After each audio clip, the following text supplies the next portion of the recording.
Welcome to this week's news program. I'm your host and editor, Diana Longrey. Thank you for tuning in. To help me with this week's news is my co-anchor, Mr. Kevin Berglund. Thank you for being here. Thanks for having me. Now, today we are going to follow up on last week's report when we were doing an update on the communications department in the city of Maplewood. And as we've been covering on these news programs, the communications department in Maplewood has been focusing mainly on not communicating with the residents about what is going on at City Hall, but to tell the story, the spin, the sound bites of City Hall to manufacture the news they want you to believe, not what really happens. Now, we have identified something that when we first did this report, we were not aware of. But we have discovered that not only has Maplewood hired an individual to craft and make the message for the public officials to communicate to the public when they're out and about speaking with people. But as it turns out, Ramsey County has done much the same when it comes to their bus rapid transit that is going to be going up and down the Bruce Vento Trail, decimating the ecological trail. So we have, to start our news program, a couple of clips from a recent meeting, the advisory committee meeting, where they had their PR guy giving them instructions on how to craft and create the message when they're in the community talking with the residents. Let's take a look at our first clip. That's what we want to, when we think about those key messages, they're those concise, nicely formed thoughts that include a value and then, that tie together the value of what you're talking about with the value of what your audience is looking for. So kind of the message construct that we use and we think about when we do things is values, challenges, vision, and solution. So this is, I'd say, write this down if you can, and then think about this, and we'll come back. This is from the Rush Line Advisory Committee meeting of July 25th, 2019. Now, Mr. Berglund, you were there. You were there as a reporter from Put Your Hands Together Productions filming this. Were you surprised to find that they had somebody who was presenting to the elected officials how to craft a message on how to talk about the BRT? And of course, it is always shocking to find that it's so strategically set up, because they will tell you they're interested in community conversation, they're interested in taking input, they're interested in knowing if the public, what their thoughts are on this, I guess, where it is to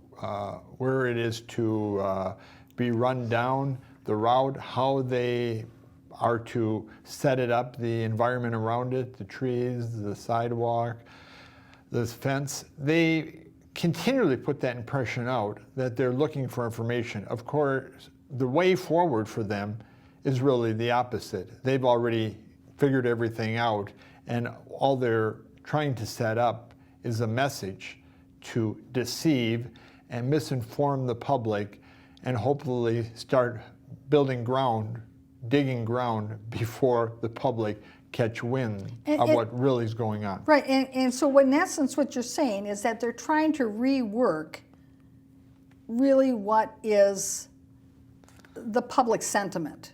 The public's not for this. Correct. And so they are trying to craft a message to present that it's the opposite of that.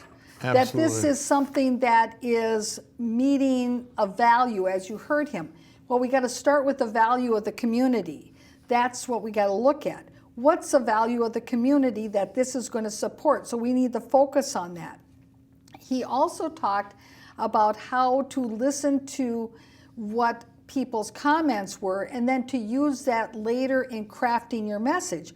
Basically, how to address the objections so that their message is always going to be fluctuating based upon the objections they hear. Absolutely. And I don't think they're ever going to meet in the objections, because I've yet to find a person who lives around the route or in the near area of the route that is for it.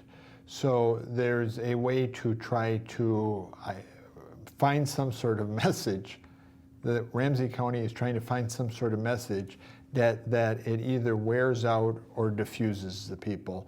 And they just say, I know what you're telling me is most likely false, but I just don't have the energy to pursue it. Right, because they've got the message creator. Right. Well, now let's continue as he gives them more tips. Values of the communities along the line. What are the values of the region? What are the values of, that relate to the rush line? What are the challenges? Challenge words are, words like isolation, or an inability to get to a job, or, difficulties getting to healthcare. So, those are some of the challenges that people face, the challenges that. So he's looking at isolation. I don't know how that figures into their message for the BRT. This issue about getting to health care, I think there's very few people who will use the BRT to get to health care. And certainly very few people are going to use the BRT to get to work, because those people who are inclined to use it to get to work currently use the express bus that runs parallel to this very same route, the express bus that runs down Highway 61. So Right. Those are the people that are inclined to use this to get to work. And of course, if he wants to talk about challenges in this area, the challenges are in the area that they have crime, which is rising, taxes, which is rising, jobs in the neighborhood that are low paying or non-existent. Maplewood Mall is failing. The housing is not, the housing value for all practical purposes isn't going up. These are the challenging. I don't know what challenges, I don't know where they came up with the big challenge in that area is getting to healthcare. Or isolation, Right. Well, let's continue as he talks about this idea of a stool. And lastly, I would say, once when we do all of that, then I like to think about the message supports. So you have kind of your overall key message, you have your umbrella concept, your single overriding communication objective that you are discussing and going back to. But then you have message supports underneath that, and I think of that as a three-legged stool. So we've got the three-legged stool concept.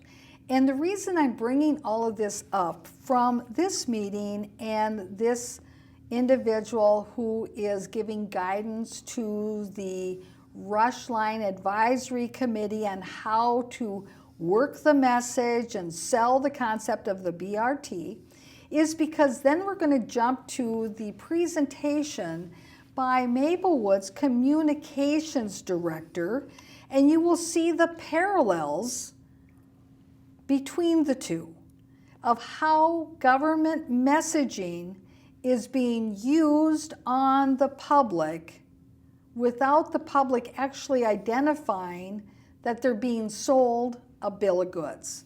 But let's continue. There are stories, so stories are anecdotes, and try to think of those as stories of individuals, stories of people, not big broad stories, but try to personalize, think of those stories of people who are impacted and how what you're working on can change their lives. Statistics, so these are all S's, stories, statistics, and with statistics, again, make the numbers personal or relatable. So, when you talk to people about billions and billions of dollars. It just kind of, it's hard to fathom, it's hard to gather. Try to relate those down to a person or a family or a business or a nonprofit or an organization. Bring those down to a place that is understandable for folks. And then the third S in the three-legged stool S, stories, statistics. The third one is sound bites. So have sound bites that carry the message through. So we've got the 4 S's: stool, stories, statistics, and sound bites. Wow, that's the 4 S's of government propaganda.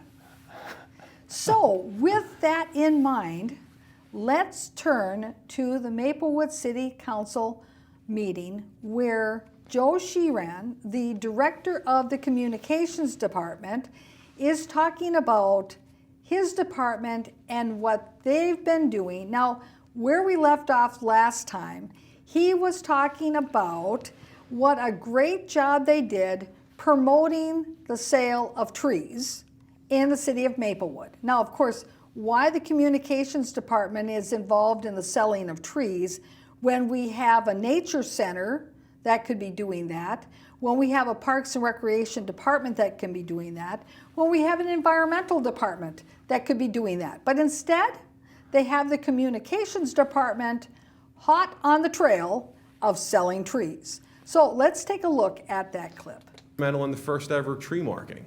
We did a good job of trying to, we had a goal, and we were working to get that goal.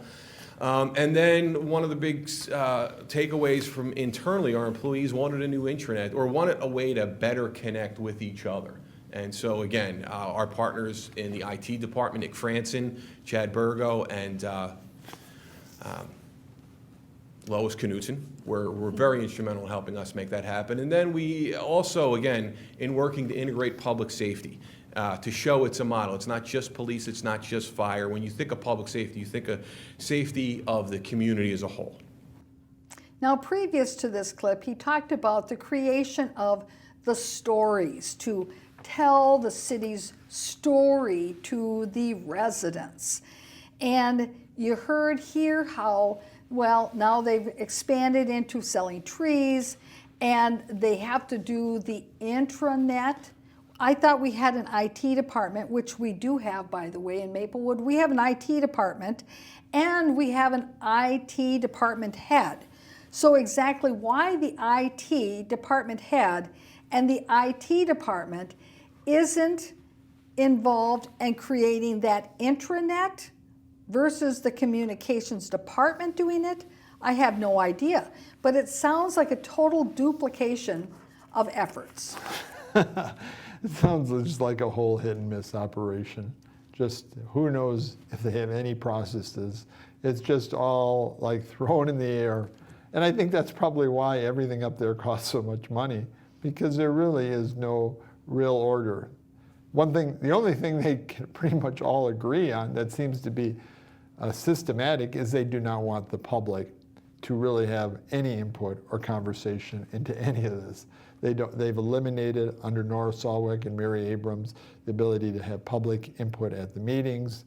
They eliminated public access, so nobody can have any public comment anywhere on any sort of public access station, which had been around for 30 years. This bus rapid transit in Maplewood and Ramsey County is such a hot potato that they actually had to shut down all public comment and replace that with a communication department that says they do a good job meeting the goals, selling trees, whatever they sold, 100 or 150 trees, and they've done a good job keeping the public completely out of the conversation. And I think essentially, despite all these other things they're doing and all their strategies, their overwhelming big goal, if they would talk about it, is keeping the public's lips zipped. And to keep the public from realizing and understanding that anybody else in the community has similar thoughts going in their minds. And of course, that's the biggest thing, is to keep everybody divided.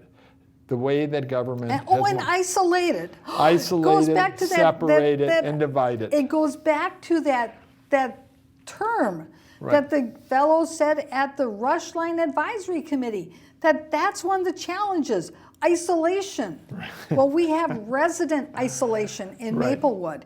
Everybody is isolated from everyone else. So unless you are actually talking to somebody over their fence, you don't know what they have to say or what they're thinking, because there is no public forum for the sharing of ideas. And of course, the city of Maplewood would say our public forum is our Twitter page or our Facebook page. And of course, not only does that does not work, and they're not involved in it, but if you actually go to their Facebook page, there's nothing to be gained. They don't have the ability to update it. Same with their Twitter. They have everything. Seldom do they have anything, and it's basically stuff in the past congratulating themselves what a wonderful city they are by having kids being able to Hug a truck. Yeah, hug a truck event, a police car or a fire department car. Right, yes, I know. I've always been puzzled by that hug a truck event. Yes, we're going to stick that on our Facebook and say what a great community we are because our kids got to hug a truck. Well, gee, that's great. And what's shocking about that, their social messages are really pushed towards 5-year-olds, 7-year-olds, not to the adults in the community who are actually paying the taxes and want to know what's going on at the city. You would think that would be the job of the school district, to push stuff out and to educate the little kids, Yeah. the learners, learners. Good point, good point. Let's continue. Gentlemen, I'd like to thank you very much from the bottom of my heart Okay, let's go to the for next. saving my life, bringing me back. Next. One of the things council wants to talk a lot about is efficiencies and better techniques. A couple of the things we're doing is web streaming. Right now, we're working on a way, because we have a system called Tightrope. It's an integrated system that helps us broadcast the signal on channel 16. It also helps us program those boards you see out front. It also will help us webcast. We're close to migrating away from our current system, which will save us roughly $12,000 a year in that stream. Also, you guys, as we ramp up both video production and production on the website, and also with public works projects. They have been promising us for the last 2 years that they're going to be ramping up their video productions. And yet, they also at the same time say that their video productions have to be shorter in length and that they have to do shorter and shorter video productions, because the person who watches them on their Facebook only spends like 12 to 20 seconds watching their little video episodes on Facebook. And I would say, Mr. Berglund, that the reason people only watch some of those things only 12 to 20 seconds is because they've determined after 12 seconds there's nothing of value there to continue to watch. Wow, now there you go. And I think people should go check it out, and you will see that there is nothing there to watch. It's all phony. It's all pointless. Right. It's like you want to tell the city, okay, you're spending all this money, you're partners with the county, you're spending all this money, get a life and put something on there that's meaningful. Right. Well, and here is the other thing that I heard in that last video, and that they're talking about efficiencies and that they're going to be doing web streaming, and this web streaming is going to save them $12,000 a year. Now, that's by having a third-party vendor do it. And yet our communications department costs $500,000 a year. So when Maplewood was using a third-party vendor at this $12,000 a year, they didn't have the communications department doing it, or they didn't even have a communications department. But they had to create a communications department at $500,000 annually so that they can now save $12,000. Now, what's wrong with that picture? Well, you hit the nail smack dab in the middle. what a wild goose chase. Well, let's hear what else they're going to invest in to save their efficiency, improve their efficiencies. Drone is almost one of those givens. You have to have the drone shot in there, and it gets expensive when you do it for a third-party contractor. But we're working with Kevin. He's getting some training. He's on his way to taking the drone certification test, and that'll help us connect. Okay, so we're going to have this fellow in the communications department go and get drone training, so that way he can operate a drone, so that the 1 or 2 times a year that they need a satellite shot from above, that he can go out there, go get the drone, which I'm sure they're not going to rent. They got to buy a drone too, right? And they got to make sure they have all the equipment for it. So then, I bet you he has to have refresher drone classes too. If they're only doing a drone shot every few months, he's going to have to take refresher classes. He's going to have to practice on company time. Right. Otherwise, he's going to crash that drone, because that's what happens if you don't practice with your drones and in flying them, they crash. And then you got to go buy another one or repair it or something. So they're going to have their communications guy out there diddling around with drones just so they can get a couple of sky shots for a couple of their videos, because they don't want to pay a third-party vendor $1,500 or just get it off of Google Earth for free. They don't want to do that. And this is my prediction. You know what they're going to do next then, in order to justify all the investment in drones and the time and all of that, Mr. Berglund? They're going to implement it in their code compliance department. Because remember, on a previous news program, we had the film clip of the code enforcement officer reporting to the council that sometimes in doing his work to get his reports out there on the code non-compliance issues, that he actually had to go and look through the neighbor's bedroom windows. Be doing. Right. The inspection process, once we get a complaint, we try to get out there the next, basically very quick, so the next couple of days from that. We go there, officers, so me or we have an intern right now, we go to the property and actually inspect it to see if everything is in order or if there's any violations of the property. This, again, is one of those interesting things where if we can't see it from the street and residents don't allow us on their property, that tends to leave us with some issues in terms of actually enforcing the code. A lot of times what that ends up being is we just call the resident that put in the initial complaint, and if they can see it from their property, they'll allow us access. So I've been in people's bedrooms trying to see in their back neighbors, looking at the boat, and all sorts of places. No, they won't have to ask the neighbor if they can go into their bedroom and look into the backyard of the neighbor. Right. All they got to do is ask the drone guy, hey, why don't you just go fly your drone over their backyard and snap a couple of shots. We'll say it's for a video that we're doing, but in the meantime, we're going to take a look at their backyard for code compliance issues. And my question is, of course, and somebody would immediately, if they seen a drone flying over their backyard, and of course they'll probably go during the day when they're not home. What if people brought out their slingshot and knocked it down? Or what if they had drone fights? They had their drone fights up there and they tried to crash the other drone, the city's drone. That's would right. That be, that would be illegal, I suppose. I don't know. They'll have to have a new ordinance that says your drones cannot fight with our drones. That's I see it coming. It's the future. We're being visionary here. Bold. Let's see what else they have for the communications department.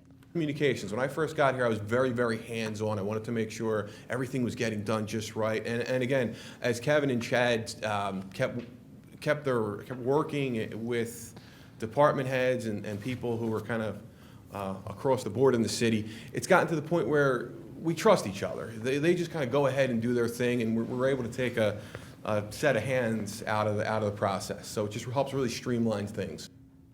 So, in other words, he was a micromanager. And so, what he's saying is that he's learned that he shouldn't do so much micromanaging, and that's part of the efficiencies, that he's just going to trust these dudes to go and do their job. However, I guess that's what he's got to do, since he's also been out there trying to sell trees. And we also heard, and we'll show this clip at the very end of the show, we also heard something else as to why maybe he had to do a little less micromanaging and being hands-on. Because you see, he's got less time now to spend with being hands-on, because as it turns out, the city is paying for him to get his master's degree. So he's saying that he's learned to be less of a micromanager, that he's trusting his employees that are underneath him. But in reality, maybe it's come to this end and this result not because he has actually changed his supervisory style, but because he's got less time. He's getting his master's at city expense. So Well, while city they're expense busy, means taxpayers' expense. that's right. So while the worker bees are doing their work, Their computer programming and or their his video work, editing. and doing their work, that's right, while they're doing their work and they're doing his work, he's busy studying his stuff for his master's. Okay, let's continue. Challenges, as you know, we just signed a new PEG agreement with Comcast. Unfortunately, it represents about a $140,000 loss. We're hoping in the long term things trend back. But again, if you look at the trend, we will run into communications, some issues from budgeting and communications. Finance Director Paul Seth and myself are working through a plan to help backstop some of those losses. As we know, the franchise fee will be flat, but costs will continue to rise. Personnel costs will continue to rise. The costs of things we third-party contract for will continue to rise. We'll look for ways to control those costs, but those are some of the things we anticipate. So costs are going to continue to rise. They've lost money, what they thought was going to be their big goose egg to pay for their communications department. And now they're trying to figure out where they're going to find that money. Well, we've reported that part of that new franchise agreement allows them to run advertising on their PEG channels. So I predict that the way that they are going to try to make money to cover up this gap of funding so that they can pay for their communications department is that they're going to sell advertising. And so then they'll have to hire somebody to go out and find advertising. So that'll be another salary. But they'll justify it because that person's going to bring in so much, and so that'll pay for their salary, plus bring in $20,000. And of course, as you know, technology costs just keep going down. Technology continues to become more user-friendly. Now the city, if they wanted to, like many other cities, in a lot of school districts, including 622 School District, Stillwater School District, the United States House of Representatives, the United States Senate, all streams for free through YouTube. So costs, instead of, costs are going to continue to rise, and then he says personnel costs, meaning his salary, we all know that costs should be dramatically going down with all the ways of doing things. So the question is, why is his salary rising 90, 100,000, more and more and more, when technology is getting cheaper? Actually, they should be able to make budget cuts in their department. And those savings, if they want to grab all the savings that the technology affords them and put it in more in their salary, okay. But to say that stuff is going, technology costs are going up, I'm not quite sure if people are going to buy into that scam, because a lot of things are doing with the city, whether it's social media, whether it's YouTube, whether it's all kinds of ways that they could have communicating, are going drastically down or zero. Right. Well, their costs are going up. Let's continue. Short term, we're in good shape. We have money set aside to do some of the capital infrastructure that we'd like to do to modernize the communications within the city. But in the long term, that 10-year trend, it's there. Right now, we're in front of the wave. We have a way to position ourselves well so we can ride the wave in without it tipping us over. So they have money set aside to do these technology upgrades and to modernize what at City Hall? They just had new microphones put in, which you hear oftentimes on these programs when we're using the film footage, that their microphones aren't working. And of course, not only, even in the bigger picture, that's at odds with, they have all this new free fiber optic cable provided by Comcast, of course paid for by all the other rate subscribers. They have all these new cameras up at City Hall. They have all these new monitors up at City Hall. All this is installed. All their computer system is the top of the line, despite having all these people who are techophytes, or people who are not that interested in technology. They have the best of the community of anybody, and they get it for free. Either this high-speed internet from Comcast, all this stuff, all the residents who paid the bill don't get to use, and yet they say, despite having everything new, we still have all these additional capital costs. Notice, he didn't give one example of what that would be. Right. And these new upgrades, whether or not if it's the monitors, the microphones, the cameras, have all been in the last 3 years and paid for through the fees collected from the Maplewood Comcast subscribers. That's who paid for them. But I guess the one thing they maybe are going to find a way to pay for these costs are the drones, because maybe they're not just buying one drone, maybe they need a whole fleet of drones, because they occasionally need a shot, an overhead shot, to put in their, according to him, their YouTube video, which nobody's watching because it's so pointless.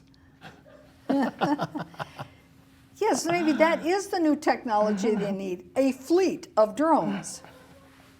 Let's continue with his presentation. For 2020. I want to thank Councilmember Smith for helping us guide this discussion at our retreat a couple of weeks back, and for all the input from the team. What we want to do is focus in on 3 things that we do really well as a city, things that we have and we do best that other people don't do as well. That is, have outdoor amenities in an inner ring suburb. We want to innovate, and we want to be a responsible government, which a lot are. But if you look at some of these meetings and look what we're doing, I think we have some comparative advantage there. And we also have a diversity of housing stock, and I'll get into all these in a second. I would ask that we put that back up, because he switched in the middle of his presentation the context of what he was talking about. He said that Maplewood has that diversity of the outdoor environment. That's like the parks, the trails. Well, we don't know for sure what he's talking about, outdoor amenity. If we give him the benefit of the doubt, we're gauging that that's parks, that is the trails. But then he says, we want to be innovative and responsive. He doesn't say Maplewood is innovative or responsive. He says we want to be. And that's a different context than the first example. So when he's saying this is what we're going to focus on, he makes it sound like we're going to focus on what makes us stronger, what our assets are. Well, certainly outdoor amenities is one of those items. But wanting to be innovative and wanting to be responsive, that's just aspirational. That's not reality. And then he moves on to diversity in housing. Well, Maplewood does have diversity in housing. So you see how he interjected one of these focus points as something that they really don't have at all, but just something they want to promote so people think they are innovative and think that they're responsive. And Yeah. that's the point of a media department, a PR department, is to put the gloss on it. They've actually thrown innovation under the bus, and along with responsiveness, because in the past, and just 5 years ago, actually people could engage their city hall, tried to engage city hall in any form, either during the week or at a public, just a regular public city council grassroots meeting. It's all phony. It's all non-responsive. That's actually a false statement. The city has made no indication. They have no plan. They have no goal. They have no strategy to be responsive. That's just an outright prevarication.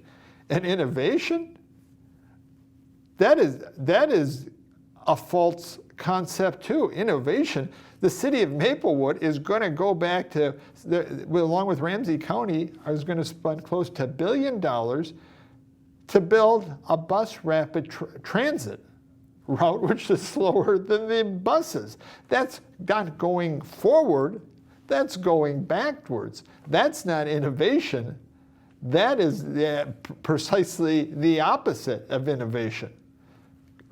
Innovation would be forming apps that people could get, maybe a car or an Uber, or some way that people could get away from driving a car. Putting a bus rapid transit down there is already a failed system with their bus route that nobody wants to take, and the only people who are taking the bus in Maplewood is because they have no other option, because it's the slowest, most backward, most cumbersome way to have transportation in your community. So innovation, please.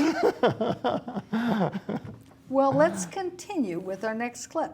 Means that when my sort of charge for both myself, Kevin, and Chad going forward is when we tell stories, when we put stuff on the web, when we pitch things to the media, does it answer one of those three questions? How does our story best fit in those three story columns to really make sure we're focused on what types of stories we're telling? This is now where we get back to the story. Where does our pitch to the media fall within these story columns? You heard him say his pitch Yes. to the media, and that these are story columns. So we've got the story column of our outdoor amenities.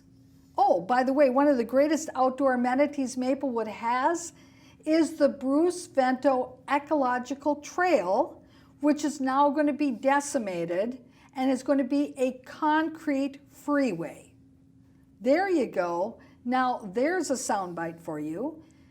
We have the other story column is that Maplewood wants to be innovative. Maplewood wants to be responsive. However, we can't think of any way how to be responsive or innovative. It simply escapes us. And then lastly, we're going to pitch to the media the diversity of our housing that we have, and yet all of our newest projects going up are all voucher housing. There's no diversity in that. And of course, I believe they can pitch anything they want to the media because, first of all,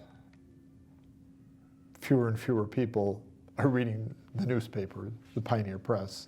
So pitch all day you want and make up all kinds of phony and stories. People have already made their decision that it's not even it's not only is the Pioneer Press has a real problem with the way they the rates and how they seduce people, but they're not even interested in the content of the Pioneer Press for a large section of the public. And as far as the TV stations, pitch all you want to your former employees or your buddies what they want, because why do people watch TV news? They don't want to watch it because they're saying City Hall says it's a bed of roses, and despite everything, all the property taxes and crime is going up, and you have all these worthless projects, they really have their heart up at City Hall for your interest. People don't watch local news, whether on 4, 5, 9, or 11. They watch it because they want to know what crime is going on in their cities. And of course, Maplewood is trying to hide all the crime. So instead of pitching stuff to the media, Maplewood is more interested in covering up the crime, which is escalating in Maplewood. Right. In other words, the viewers would be more interested in listening to an investigative report about the crime statistics in Maplewood that Maplewood isn't disclosing. Well, they would be more interested in actually going to the crime scene, because that's what everybody is always watching over. Right, but the viewers. The viewers would be interested in that. Right. But the reporters would be interested in the crime scene. Yes. Right. Okay, on to our next clip. Other goals in 2020 is a web upgrade. This is a big deal. We spent most of 2018 really diving in. How do people use our website? Where are they going? What pages are they looking at? How do they get there? How long do they spend on the page? So with that in mind, that's going to help design what our website looks like in the future. Wow. They spent most of 2018 doing a deep dive into who's using their website, what pages they're going to, and looking at, how people use the internet to look at the website of the city. I think that anybody who's got a web page, that the company that hosts your web page gives you those statistics, and all you got to do is spend 10 minutes every couple days to review them, and it doesn't take a whole year to do a deep dive into that. This sounds like complete crazy and goofy talk. It sounds like there's a swamp that needs to be drained up there at City Hall. Well, it sounds like he's telling a story and pitching his marketing messages onto the city council to see how well it flies. And if it flies by them, it must be good. And I can't believe, even despite the crazy city council where 3 of the 5 aren't elected and there's huge issues up in Maplewood, I can't even believe these people buy any of that.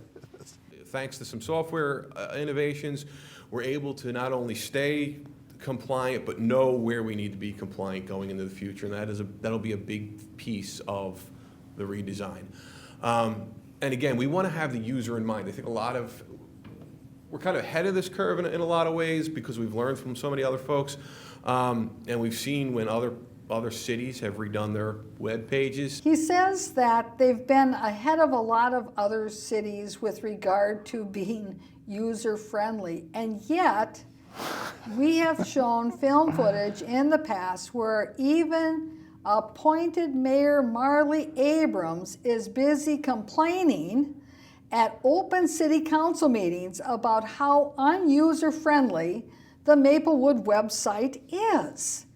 And this whole issue about being ADA compliant, if they weren't doing this in-house and they had a third-party vendor doing this for them, that this was their business of creating and doing websites, that third-party vendor would have a duty to know what the ADA compliance rules and laws are. And they would ensure that it was being done, rather than having it being in-house by a bunch of greenhorns who don't know what it is. And so they are learning on the taxpayer dime. And of course, they're not going to have their city attorney working on this issue at the rates that he charges, heaven forbid. So that's another thing. In 2018, keep in mind, this is 2019, it's August. They've been doing a deeper dive into their ADA compliance issues. Wow. And of course, the website is anything but user friendly. If you try for yourself, once in a blue moon, you may be able to find something which you're looking for and searching for. But good luck. You're better off to just go to Google and try to find it that way, because in my mind, it's actually using it quite a bit, it's one of the worst websites you can actually go to. And I don't actually know how something as such a small city of Maplewood can have such huge user-friendly issues with a simple website. And this is the product of the communications department. Timeline here, right now we're working with each of the departments. We've kind of gone in and shown each of the departments how they're using the sites, which pages on their site are the most popular, which are the least popular. How can we make some of the stuff that's clutter go away? And how can we make sure that those sites that the community is going to and engaging with are as engaging as possible? In July, we're going to start looking at designs, what this thing looks like.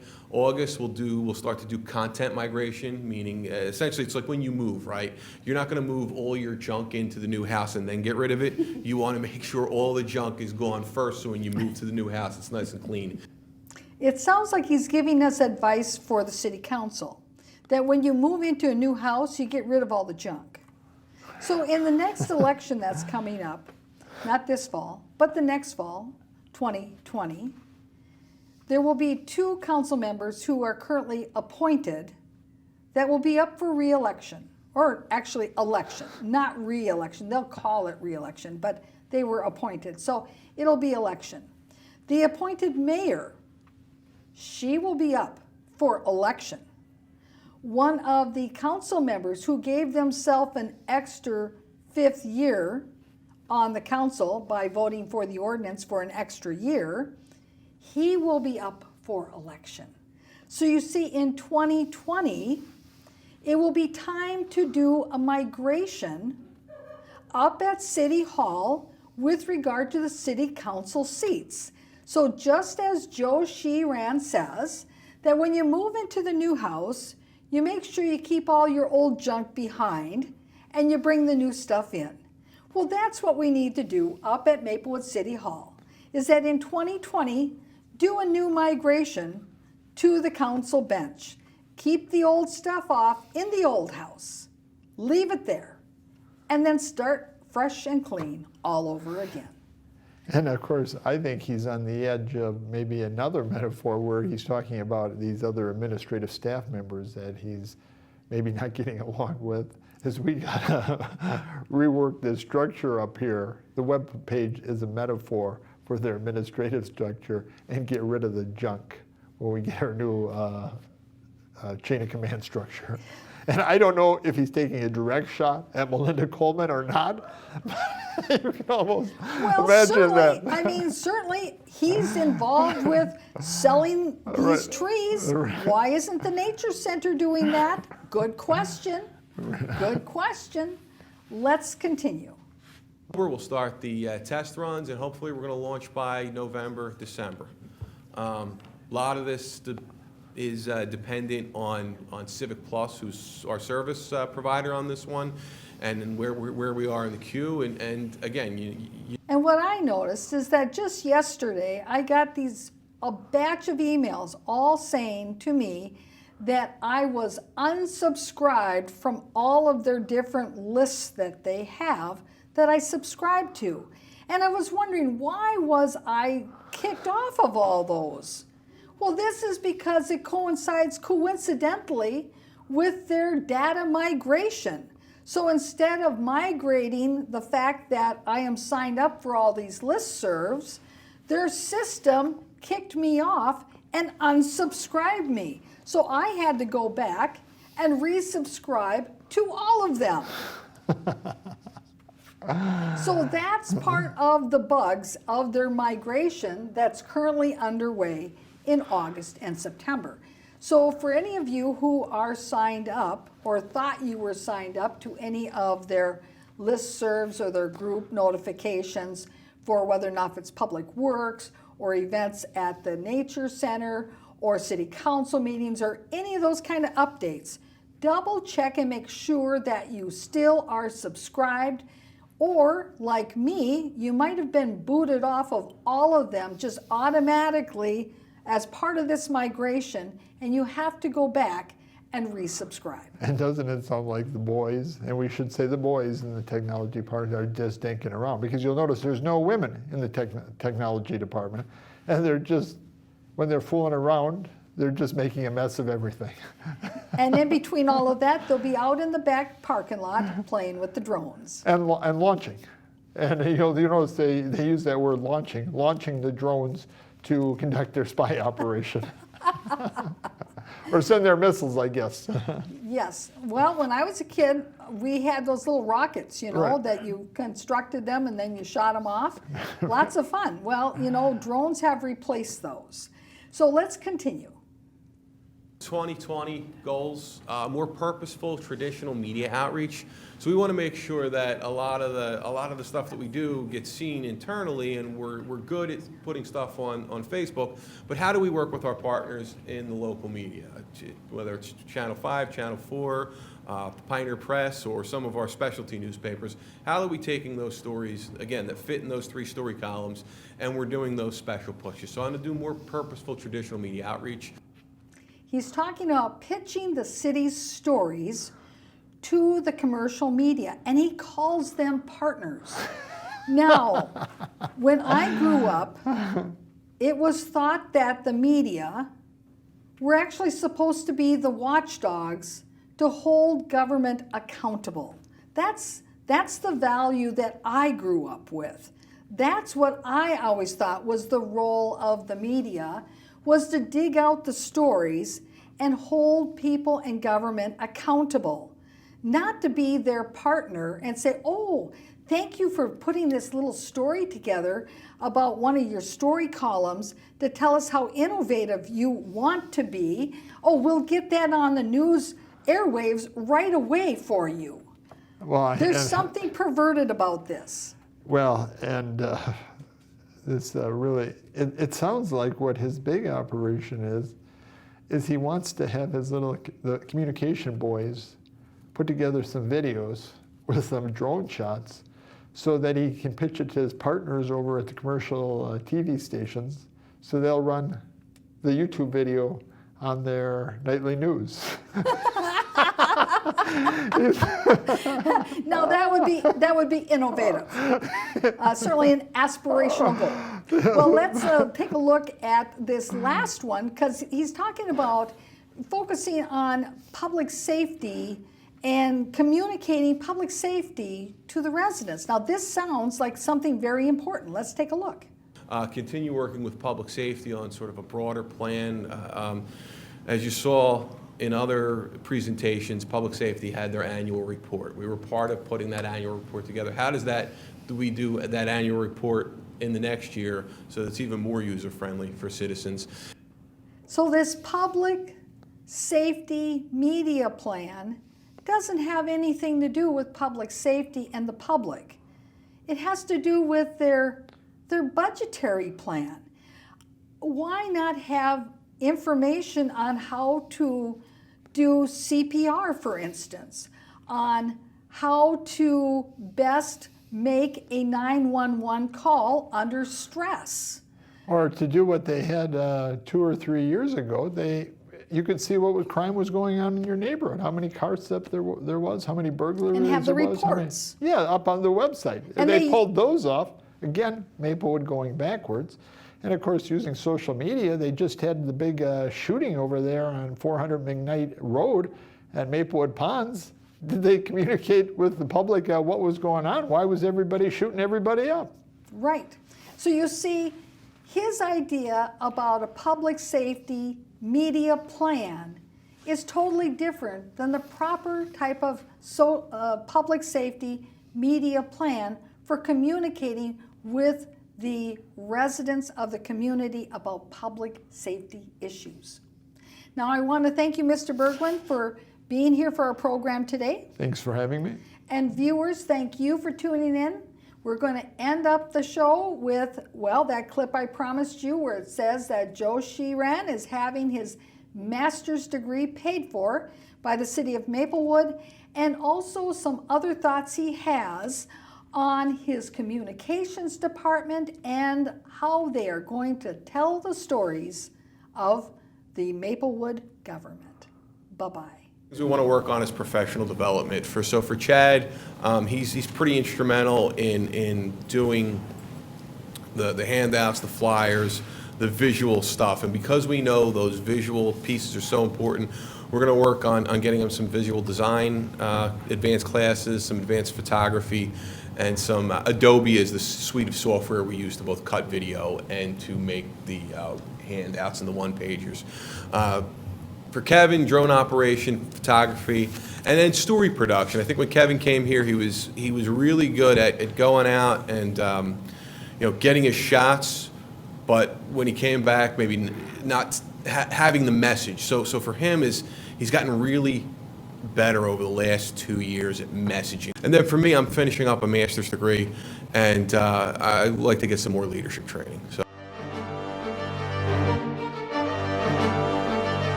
I believe we will move on to the mayoral vacancy. So for this process, we will begin by accepting nominations from the council. We'll have a discussion, meaning each person who's interested in being mayor will give some comments, a time for question and answer, and then we'll move on to making a decision. Fair enough? Excellent. Do we have a preference on, well, first we'll need to make nominations. And it is okay to nominate ourselves. I verified that. I'm going to nominate myself for the appointment of mayor. Excellent. And seconds are not needed here. And I will nominate myself for the appointment of mayor. Thanks, guys.